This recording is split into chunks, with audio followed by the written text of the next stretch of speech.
عثمان غنی 1400 صحابہ وچوں اگر کریم آقا نو پیارا سی نا چن کے بھیجا سی نا، یہ سفیر بنا کے بھیجا نا مکہ پاک پہنچے، ان صحابہ کرام نے بات کیا دیتی کہ یا رسول اللہ صلی اللہ علیہ وسلم سونے محبوبہ عثمان کتنے مقام والا ہے، کتنی شان والا ہے سونے محبوبہ، وہ بیت اللہ چلا گیا، بیت اللہ طواف کر رہا ہوئے گا، صفا مروہ تے دوڑ رہا ہوئے گا، مقام ابراہیم تے نفل پڑھ رہا ہوئے گا، وہ بیت اللہ کا دیدار کر رہا ہوئے گا۔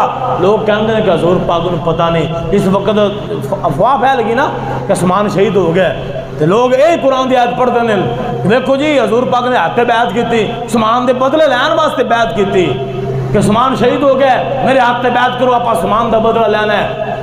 اگر اس باتیں لوگ آکھیں نا حضور نو علم غیب ہوندا تو حضور عثمان دا زندہ سی، پھر کیوں نہیں پتہ چلیا؟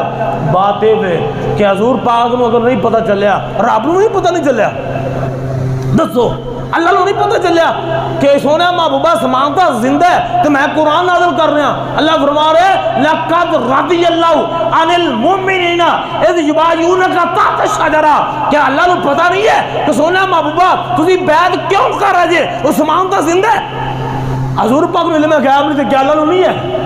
دسو اللہ نے کیوں فرمایا کہ سونیا جنہ مومنہ نے اس درخت تھلے دواڑے ہاتھ بیعت کی ہے، اللہ نے اگے کی فرمایا ان الذین یبایعونک انما یبایعون اللہ، اللہ فرماتا سونیا جنہ نے دواڑے ہاتھ بیعت کی ہے انما یبایعون اللہ، سونیا انہوں نے رب دے ہاتھ بیعت کی ہے، ید اللہ فوق ایدیہم، اللہ فرماتا سونیا ان ہاتھاں دی اتر میرے رب دا ہاتھ ہے۔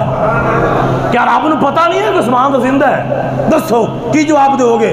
زبانہ بند کرو، کلمہ میں حضور تو پڑھو، حضور تو بڑے بھوک رہے جے، کو کہہ رہے حضور نو علم غیب نہیں ہے؟ کیا رب نو علم غیب نہیں؟ اللہ نے کیوں قرآن دی آیتاں نازل فرمائیاں؟ اللہ نے کیوں فرمایا یہ میرا ہاتھ ہے، تھوڑے ہاتھ بیعت نہیں کی، میرے ہاتھ بیعت کی ہے، اور آپ نو نہیں پتا عثمان تو مکہ سے حیات ہے۔ دوسری بات ہے، دوسرا جواب صحابہ نے اعتراض کیتا یا رسول اللہ عثمان بڑے وقار والا ہے، بڑے شان والا ہے کہ بیت اللہ کا طواف کر رہا ہے، کعبہ اللہ کا طواف کر رہا ہے، حج عمرہ کر رہا ہے، صفا مروہ سے دوڑ رہا ہے، تو میرے کریم آقا نے کی فرمایا؟ اے صحابہ نے اعتراض کیتا کہ عثمان غنی تو طواف کر رہا ہوئے گا، بڑا یعنی شان والا ہے، میرے کریم آقا نے کی فرمایا؟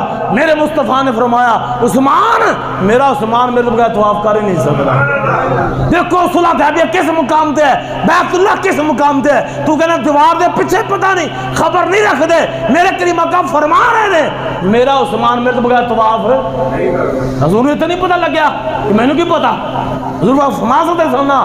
دوسری بات ہے جو مذاکرات ہوئے نا مکہ دے سرداران نے کیا عثمان تو مکہ جایا ساڑھے واسے بڑا عزت دار بندہ ہے، تو ایسے کر آپ بیت اللہ صفا مروہ آپ زمزم ایسے نمازاں پڑھ، ایسے حجاں کر، ایسے عمرے کر، ایسے کعبۃ اللہ تک ایسے طواف کر، جو دل کر دے کر، لیکن تیرے نبی نو نہیں آن دینا۔ عثمان غنی رب کعبہ دی قسم ہے بیت اللہ عثمان غنی دے سامنے موجود ہے، زمزم نکھواں سامنے موجود ہے، صفا مروہ موجود ہے، مقام ابراہیم موجود ہے، ہر مفسر نے باتیں لکھی ہے عثمان میرے مصطفیٰ نے پیار اتنا کیتا ہے، مکہ دے کافراں نے کیا اے بیت اللہ تک لا طواف کر لا، عثمان غنی نے آنکھ چوک کے بیت اللہ نہیں دیکھا، فرمایا پہلے رب دا یار آ کے طواف کرے گا پھر عثمان طواف کرے گا۔